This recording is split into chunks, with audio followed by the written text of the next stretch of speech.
As you all know, energy storage resources are dominating our interconnection queue right now. The last time we checked, there was about 145 gigawatts in our queue. And this panel will focus on the challenges and opportunities as the ESRs evolve.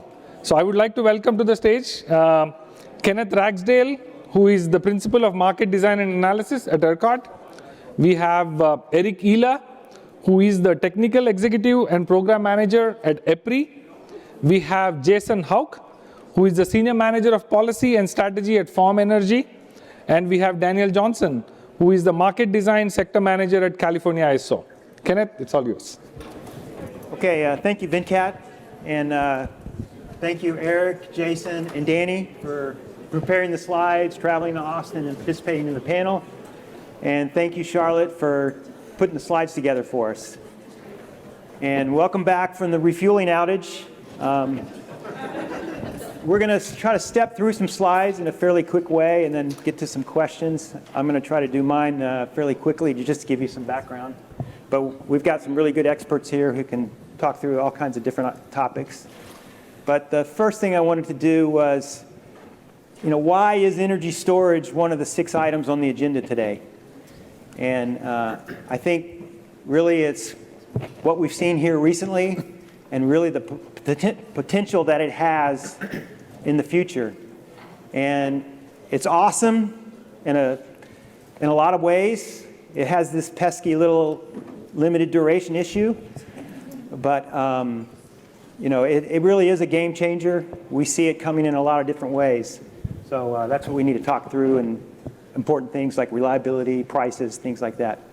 So real quickly, I'm going to try to tell us where we are today, where we've been, and where we're going. Try not to dwell on the past too much. I really wanted to focus on the future. But this graph here is the recent battery additions, and the yellow dot in the middle is where we are. So this summer, starting this summer, we're a little over 6,000 megawatts, 6,500 megawatts of batteries on the system. By the end of the year, the projection is a little over 10,000 megawatts. But I want to go all the way to the left just briefly, back in 2012, when we got our first battery interconnected, 36 megawatt advanced lead acid battery with a 20-minute duration. At ERCOT, we scrambled, we came up with a workaround on how to get it connected, and we learned a lot of things, and over 8 years, we didn't see a lot of batteries added to the system. We had some, not big, but that's what we did. But we worked through a lot of different things, and I'm just going to hit the highlights. One of the first things is FERC 841 came out. ERCOT's not obligated to follow these FERC orders, but we watched it carefully, read about it. We watched what the other ISOs did in response to FERC 841. And one of the key things we lifted from that was we implemented a state of charge telemetry requirement for the energy storage resources to tell us their current state of charge. So we did that. Another key thing is we had this BESS force, Battery Energy Storage Task Force, and some things came out of there. And one key thing was we made it so that energy storage resources can update their offers to sell and their bids to buy whenever they wanted to, and our SCED process would grab the latest one that's there. And I think that's a little different than most other ISOs. And then towards the end here, we did get NPR 1186 approved. We're still working on that. But the key item in 1186 is we have in there a process where energy storage resources will provide us their future projected state of charged energy amounts for the next 7 days. But of course, we're not going to be worried about the 7th day, but we're going to get some good information about what they think they're going to do in terms of state of charge for later that day. Going forward in the future, we have our real-time co-optimization plus battery project targeted to go live maybe the end of 2025, first part of 2026. And then that will bring to the system this real-time energy AS and co-optimization, and also the single model battery for the system. So real quickly, I was going to jump to, this is a current view of what's in the interconnection queue. These are what developers have come to us and asked to interconnect. You see there batteries, we're at 145,000 megawatts. And if you look at the far right bottom, that kind of shows you how it's changed over the years. Back in 2017, we had 0 megawatts in the queue, and it steadily has increased, and we're up to 145.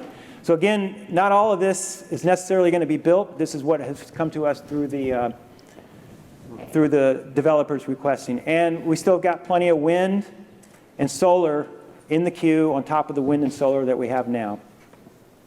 Let me go to the next slide. Let me see if I can back up. Sorry, there's one other thing I wanted to tell you. There's a couple of items to note. Well, let me do this. I did want to talk about the duration a little bit. Most of our batteries are 1 or 2 hour durations. This is a quick graph of that. When you look at California, we'll hear from Danny a little bit more. Almost all of their batteries are 4 hours. I heard the other California guy this morning say he wants 8-hour batteries. But this is what we have operational. You can see the planned have a little longer duration, and they're usually bigger. But this is what we have here in ERCOT.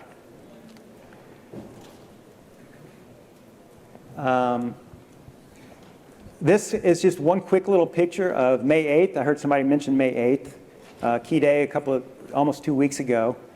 I scraped these two graphs off of the website, ERCOT website, and this was an interesting day. That morning, 9:30, we sent out a watch. We said it was going to be tight, hours 20 and 21.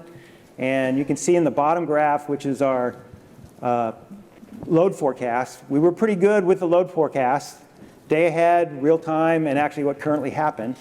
And then the top graph shows what the batteries are doing collectively throughout the day.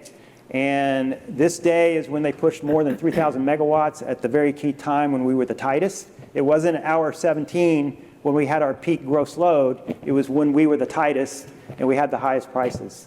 So that's just a snapshot of what we've seen here recently. So in summary, we've seen a lot of good results with these batteries. We've seen a lot of different forms that these batteries are trying to interconnect to the system. I can go through the 6 or 7 ways on that later. But we really believe that what we need to do is work with the developers, work with the owners, and the ISO needs to get better at working through these problems, especially with the limited duration issues and knowing what the state of charge is. Again, we want to have processes in place where we have awareness, accounting, and monitoring of what that state of charge is so that we can confidently think, okay, later this afternoon when the sun's going down, this is what we're going to have from these batteries. So I'm going to turn it over to each one of these guys, and they're going to go through their slides real quickly, and then we'll jump to some questions. All right, thanks, Kenneth. So try to get through these slides pretty quickly so I have Q&A, but I thought it'd be worth mentioning Kenneth and his colleague Cy out there somewhere have been coming to meetings that I've organized over the last 10 years, and every time I say, 10 minutes of slides, guys, they always come with 50 slides and say, don't worry, this will go really quick. So I finally get a chance to do the same thing back to them. But not going to read through a lot of these, but we might have some of these through the Q&A. Really thinking about what are the issues from a operational strategy perspective. What are things as an operator we can do to help manage state of charge, manage the reliability of understanding what the state of charge limitations are, but also utilize the flexibility attributes of the resources, market design, challenges and opportunities again. So looking at whether the incentives are there, whether the prices are being formed in appropriate ways to get the incentives and to incorporate when those constraints and limitations and how they're reflected. And then software perspective as well, and being able to update the software to capture a lot of these operational market strategies. So not to read into each of these, we might get through some of them in the Q&A, but from a day ahead perspective, real-time perspective, ancillary service perspective, and then a number of other perspectives, planning, resource adequacy, things like providing transmission services, and market power mitigation and so forth. So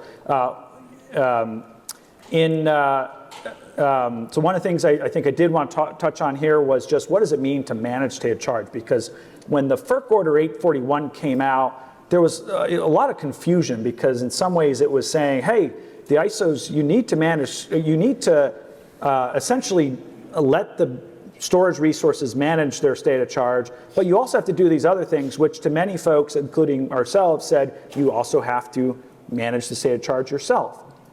So what it really came down to is providing these options. And so the options you can kind of see here are going from the left to the right, having more of that responsibility on the storage owners to essentially direct what their operation is to the ISO, into on the far right where it's really, hey, here's some parameters I have. This is kind of the characteristics of my facility.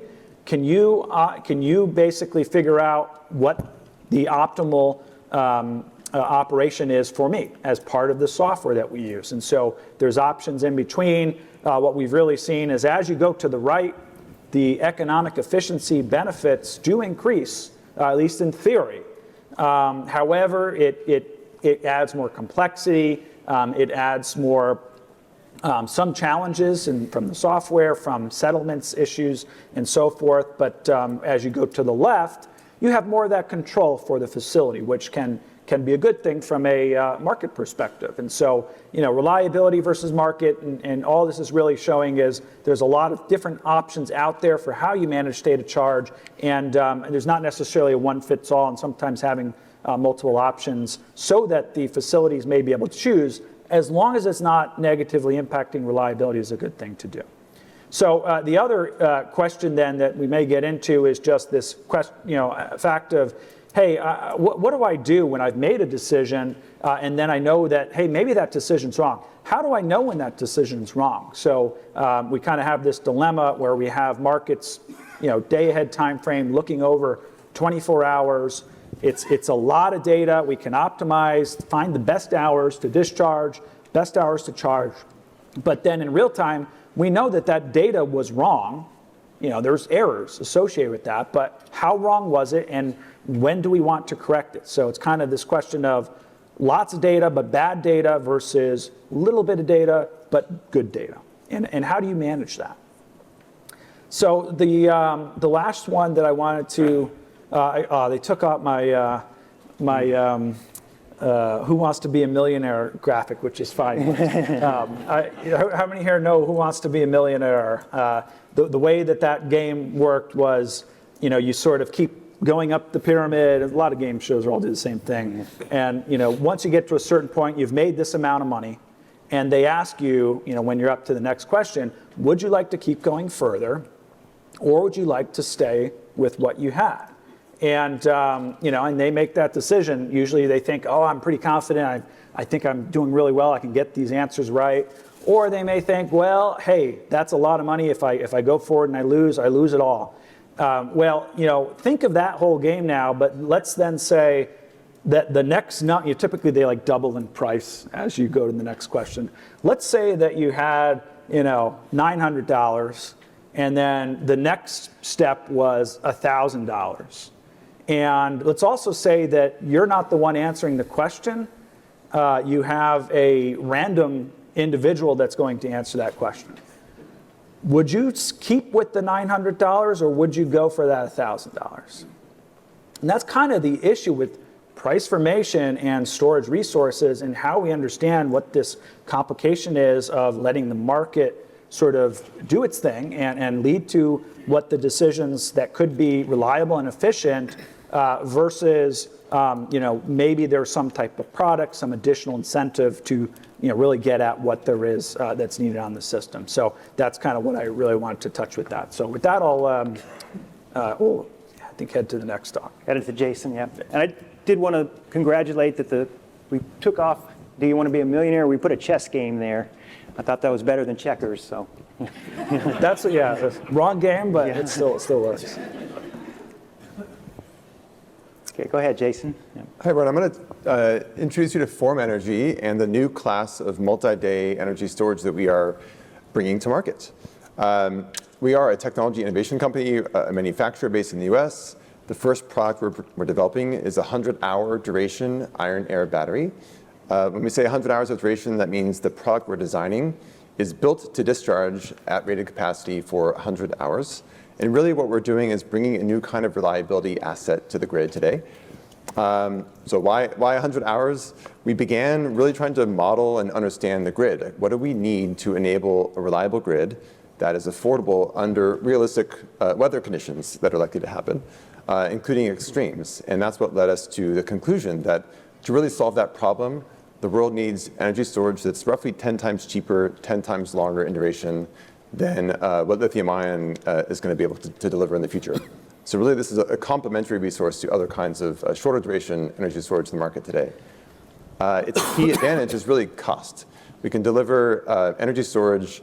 What we're aiming to deliver is really less than $20 per kilowatt hour CapEx cost storage when we're at full commercial scale. Iron air batteries are also incredibly safe. The way this battery operates is on the principle of reversible rust. So we're taking a porous form of iron, putting it in a water-based electrolyte solution, and when we discharge the battery, we're effectively turning metallic iron into an iron oxide, or rust. And we can apply a current to charge the battery and turn iron oxides back into metallic iron. It's a really well-known process. It was first invented decades ago in the 60s for mobile applications. It's not a great battery for mobile applications, very heavy, but it's actually perfect for the electric grid, where what you care about is low cost, safety, scalability, and durability over time. These are some images of what this technology looks like. On the left, this is a rendering of our cell. It's about 1 meter tall and almost 1 meter wide. It's a very different form factor from most batteries that we think of today. We will bundle those together, about 50 cells into a module. Second image on the left, that's about the size of 2 industrial scale washer and dryer machines back to back. And I'll show you an image of one of the very first ones we produced at our factory. Out in the grid, it'll look like just like any other battery system. It'll be a really large shipping container deployed in arrays in the field in megawatts, blocks of megawatts. So we're really targeting large scale utility applications, not behind the meter small scale C&I applications. These are all of our announced projects today. You'll notice that Texas isn't on this map yet, but it's going to be a very important state for us. I'll show you an image of our factory coming up, but have a number of announced projects in the US that are all coming online before 2026. So this transition is happening very rapidly. All of these utilities kind of have, and you'll notice many of them are vertically integrated utilities, and there's a reason for that. A lot of these folks have a thermal fleet that's transitioning. It's no longer economic. They have incredible renewable resources, and they have concerns about how to manage grid reliability and exposure to price spikes with energy storage. And so we're deploying 5 to 15 megawatt scale projects with them.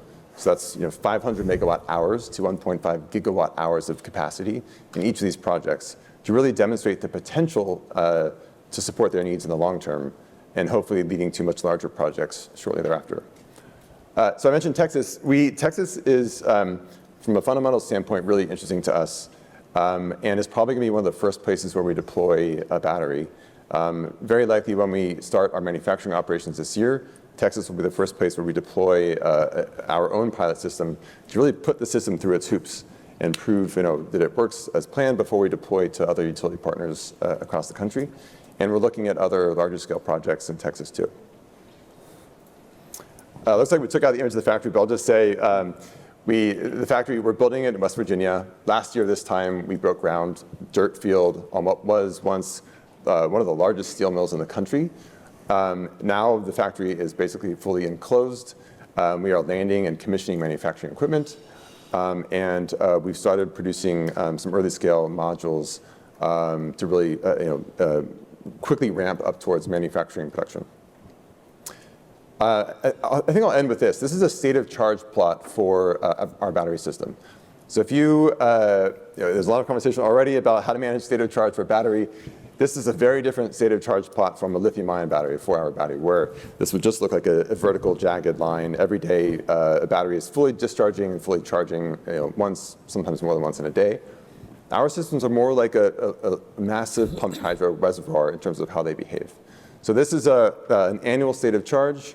And in this particular instance, we modeled the battery where we required it to maintain at least 24 hours of energy in reserve every day. So ERCOT has this concept of a firm fuel reserve. This is kind of a way to illustrate that, where if there were a market product, to incentivize us to maintain a day, 2 days, however much you want of stored energy.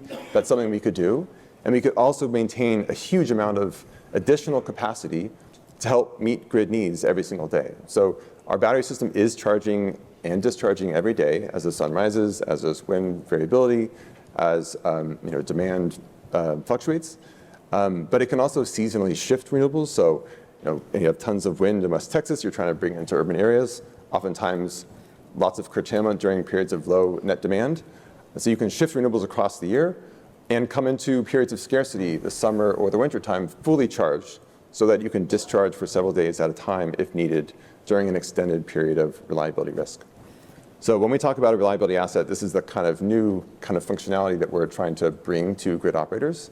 And we'd love to talk with the panel and all of you about how do we create markets to incentivize that behavior.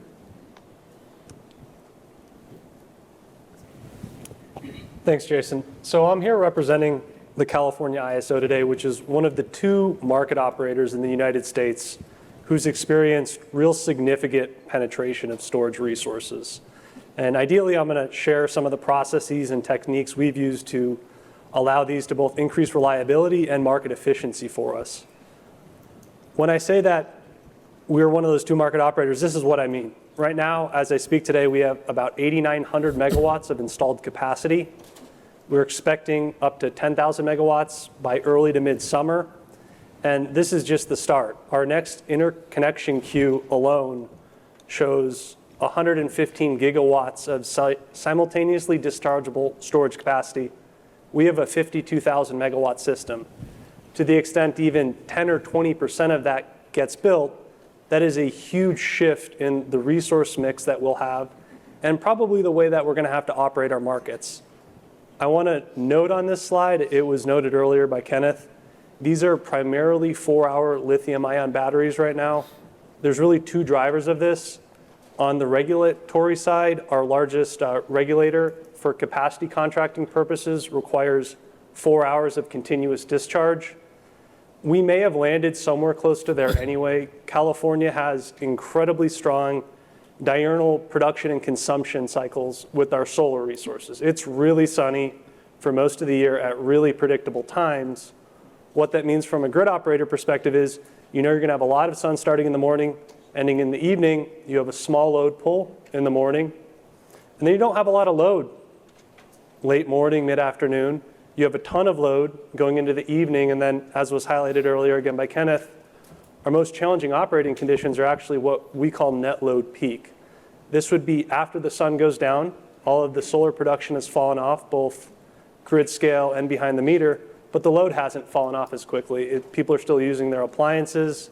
It's still hot outside. The air conditioners are still running. So what storage resources have been able to do for us is transport that abundance of energy that's produced late morning, early afternoon, produced at very low prices, store it, and then discharge it exactly when we need it across the peak and net load peak, which, again, good for market efficiency, good for reliability. This is a graphic representation of the onrush of storage that we're seeing. It's a monthly snapshot